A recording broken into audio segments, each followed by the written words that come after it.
Welcome dear students, आपका हार्दिक अभिनंदन है हमारे इस यूट्यूब के एजुकेशनल मंच पे। आज के लेक्चर वीडियो में हम लोग टाइप 57 प्रॉफिट एंड लॉस का देखेंगे।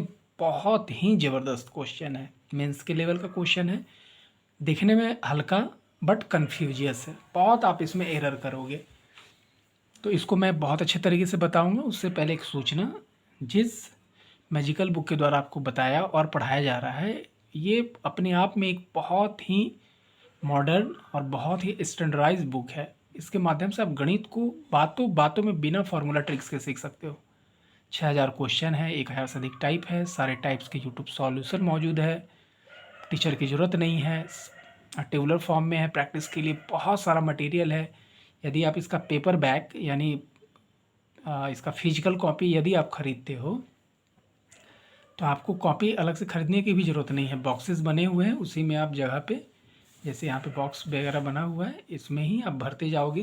यहाँ पे बनाने के लिए आप यहाँ पे रफ़ कर लो पेंसिल से, इसको भरते चलो, बनाते चलो। तो इतना स्टैंडर्ड बुक है और ये आपके मोबाइल के रिचार्ज से भी कम में उपलब्ध है। तो इसको ख़रीदने के लिए और हमसे हमारे व्हाट्सएप ग्रुप में जुड़ने के लिए वीडियो के डिस्क्रिप्शन बॉक्स को ज़रूर विजिट करें। और ये बुक अमेजॉन किंडल पे भी उपलब्ध है, सबका लिंक दिया हुआ है, जाकर के देखना है वहाँ पे। चलिए प्रश्न को मैं बता दूं। राकेश एवं रमेश क्रमशः अपने लाभ को विक्रय मूल्य एवं क्रय मूल्य पर ज्ञात करते हैं। समान विक्रय मूल्य पर उनके लाभ का अंतर 150 रुपया है, जबकि राकेश को 25% एवं रमेश को 20% का लाभ होता है। उनके विक्रय मूल्य की राशि को ज्ञात करें। अब ये क्वेश्चन समझना है, समझेंगे तो हम लोग जल्दी से बना लेंगे। समझते हैं, पहले एक एक टर्म समझेंगे। राकेश और है रमेश, ठीक है। क्या बोला कि विक्रय मूल्य एवं क्रय मूल्य पर लाभ का गणना करते हैं, यानी प्रतिशत लाभ का। एक बात बताइए, यदि मान लीजिए कि कोई वस्तु 80 रुपया का है कॉस्ट प्राइस क्रय मूल्य, और बेचा हमने 100 रुपया पे, तो लाभ कितना हुआ? 20 रुपया, ठीक है। ये विक्रय मूल्य है, ये क्रय मूल्य है, और लाभ कितना हुआ? 20 रुपया। अब इसको हम क्रय मूल्य से गणना करते हैं। तो 80 का x प्रतिशत कितना प्रतिशत है? 20। तो हमने किया 20 गुने 100 बटा में 80, हमने काटा 4 से 25, यानी 25% है। तो ये क्रय मूल्य से हमने लाभ का कैलकुलेट किया, परसेंटेज लाभ को, 20 रुपया को ही। अब इसी लाभ को हम लोग विक्रय मूल्य से, सेलिंग प्राइस से कैलकुलेट करके देखते हैं। लाभ वही है लेकिन रेफरेंस बदल गया। क्रय मूल्य पे हमने किया, हमारा आंसर 25% आया। अब हम विक्रय मूल्य की जो राशि है उसी पर सेम लाभ को कैलकुलेट करके देख रहे हैं। ये हो गया हमारा 20%। क्या आपको दिखाई दिया कि सेम लाभ था, लाभ की राशि सेम थी 20 रुपया 20 रुपया, लेकिन जैसे ही हमने रेफरेंस पॉइंट को बदला, परसेंटेज में क्या हो गया? अप एंड डाउन हो गया, चेंजेज आ गई। तो ये इसलिए हुआ कि हम लोग किस राशि का, 20 रुपया 80 का कुछ प्रतिशत है, 100 का कुछ प्रतिशत है, तो किस पे कैलकुलेट कर रहे हैं? तो निश्चित रूप से हम लोग क्रय मूल्य पे करेंगे। यदि क्रय मूल्य पे हमारा जो लाभ प्रतिशत का मान है, उसी लाभ को यदि हम लोग विक्रय मूल्य पे कैलकुलेट करें तो उस प्रतिशत मान से हमेशा कम होगा। लाभ की स्थिति में और हानि की स्थिति में उल्टा हो जाता है। फिर से सुनिएगा, लाभ यदि हम क्रय मूल्य पे कैलकुलेट करें और जितना परसेंट लाभ होगा, जितना परसेंट लाभ होगा, क्रय मूल्य से जितना परसेंट लाभ होगा, उसी लाभ को यदि विक्रय मूल्य से कैलकुलेट करेंगे तो उस परसेंटेज लाभ से वो कम होगा, क्रय मूल्य पे इसका उल्टा हो जाएगा, राइट। तो प्रश्न में है, ये एक तो बात समझ में आ गई। अब रमेश का जो लाभ है, हम लाभ को देखते हैं। लाभ, राकेश का लाभ किस पे होता है? राकेश का लाभ है विक्रय मूल्य पे, यानी सेलिंग प्राइस पे, और रमेश का लाभ है सीपी पे, ठीक है। और इसको लाभ होता है 25% कहाँ से? विक्रय मूल्य से। और इसको लाभ 20% कहाँ से होता है? ये होता है इसको क्रय मूल्य से, राइट। तो यदि हम दोनों के लाभ को क्रय मूल्य पे लेकर के आ जाएंगे तो आसानी से बना लेंगे। अब इनका जो सेलिंग प्राइस है, ये जितना में बेच रहे हैं, मूल्य में, ना कि परसेंटेज में। मूल्य में जितना में बेच रहे हैं उतना में ही इनका, अगर ये 200 रुपया में बेच रहे हैं तो इनका भी सेलिंग प्राइस 200 रुपया है, राइट। दोनों का सेलिंग प्राइस यानी सामान्य विक्रय मूल्य सामान्य है, लेकिन इन दोनों का जो क्रय मूल्य है, उनका अंतर है 150 रुपया। बड़ा पेचीदा क्वेश्चन हो गया, राइट, कि जो इनका क्रय मूल्य है उसमें 150 रुपया का अंतर है और एक का विक्रय मूल्य पे लाभ 25% है, एक का क्रय मूल्य पे लाभ 20% है, और दोनों सामान्य मूल्य पर, दोनों का विक्रय मूल्य समान है जबकि क्रय मूल्य में 150 रुपया का अंतर है।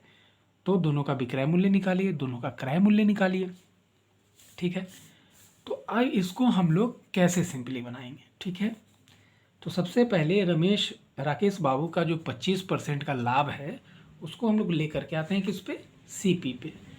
तो मान लीजिए कि ये 100 रुपया विक्रय मूल्य था और ये कब है, 25% लाभ के साथ, यहाँ से ये विक्रय मूल्य है तो 25 घटा लेंगे इसमें से तो हमारे पास क्या आ जाएगा, 75। तो ये हो जाएगा क्या, क्रय मूल्य।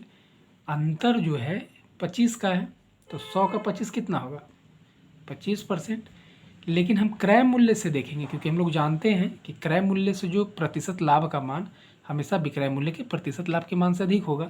तो 100 का 25% था, यहाँ तक तो ठीक है, लेकिन ये 75 का कितना होगा, 25। तो 75 का x/100 ये 33 होल 1/3 होगा बराबर 25 इंटू 100 बटा में 75, हमने 3 से काटा 33 होल 1/3, यानी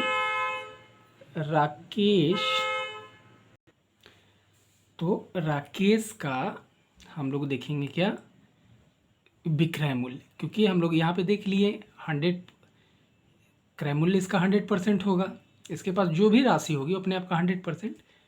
तो सीपी पर से लाभ इसका है 133 होल 1/3% और रमेश का, ये दोनों का हम लोग एसपी देख रहे हैं विक्रय मूल्य, ये है 120% और दोनों का मूल्य आपस में क्या है, बराबर है, राइट। तो इसको सबसे पहले हम लोग को क्या करना है, क्रय मूल्य में बदलना है। लेकिन उससे पहले हम लोग देखेंगे कि इन दोनों का रेशियो क्या बनता है। एक बात और समझना है, जैसे मान लीजिए किसी व्यक्ति के पास 200 रुपया है, ठीक है, और किसी के पास 300 रुपया है, इस पे 30% लाभ होता है, ठीक है, और इस पे 20% लाभ होता है और लाभ की राशि समान हो जा रही है। तो 200 का 30% कितना होगा, 60, और 300 का 20% 60। तो जिसका मान अधिक रहेगा उसका परसेंटेज कम रहेगा, जिसका मान कम रहेगा उसका परसेंटेज अधिक रहेगा, तो भी इक्वल हो सकता है। तो इसका मतलब ये दोनों राशि बड़ी है तो इसका मतलब इसका मूल्य क्या होगा, कम होगा, तभी तो उसका 133% उसके बराबर है और इसका मूल्य अधिक होगा। तो ये विक्रय मूल्य में, और जैसे ही उल्टा कर लेंगे तो क्रय मूल्य में हो जाएगा।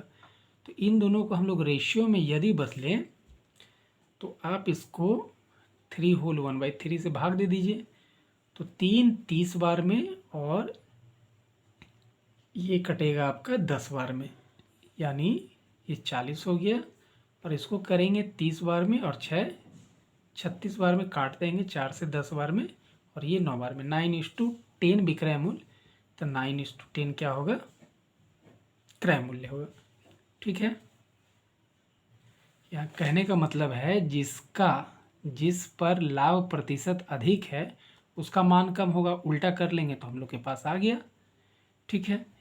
अब यहाँ से इन दोनों का जो विक्रय मूल्य है, यहाँ पे विक्रय मूल्य हम लोगों ने इस तरीके से निकाला, रेशियो तो निकाल लिया हम लोगों ने, लेकिन ये रेशियो उल्टा का मतलब ये हुआ कि जिसका मान कम होगा उस पर, जैसे 100 है और हम 100 को कंपेयर कर रहे हैं मान लीजिए 200 से, और दोनों का कोई ना कोई एक मूल्य हम बराबर करते हैं, तो 200 का 10% हम ले लें तो 20 हो गया, तो 220 हो गया।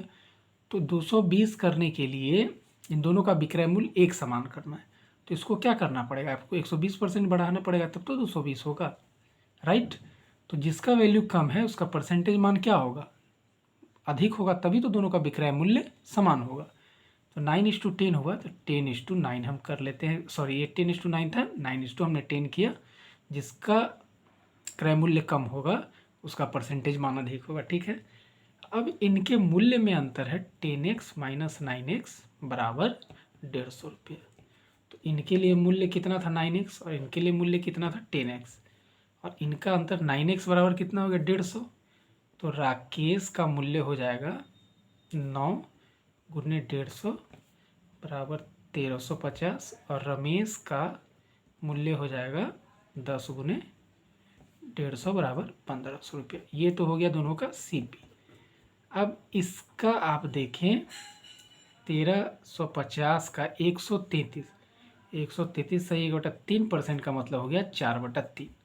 तो 4/3 करेंगे, इसको काटेंगे तो 450 होगा, गुना करेंगे तो 1800 हो गया। ये क्या निकल गया SP।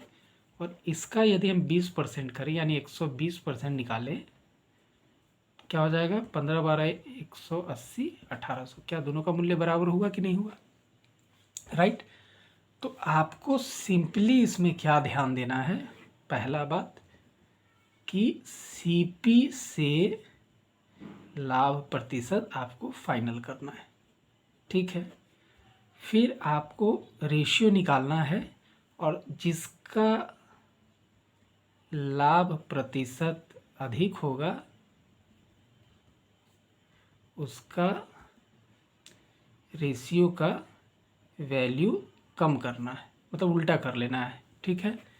उसके बाद रेशियो का वैल्यू का जो अंतर होगा वो रुपया के बराबर होगा, और वहाँ से हम निकाल लेंगे x का वैल्यू, और जो जो रेशियो में आया है 9x 10x उससे गुना करेंगे तो दोनों का क्रय मूल्य निकल जाएगा।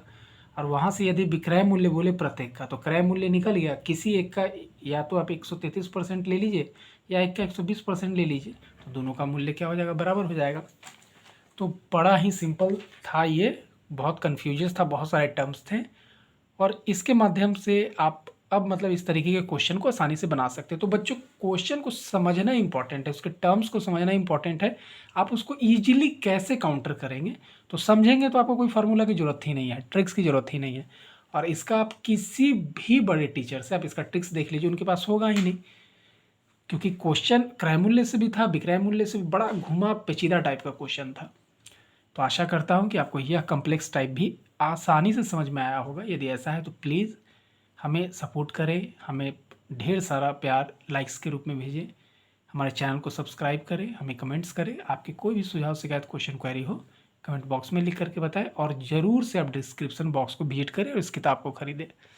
तो बहुत बहुत शुभकामनाओं के साथ आप बहुत अच्छा करें जीवन में। इन्हीं शब्दों के साथ बहुत बहुत धन्यवाद।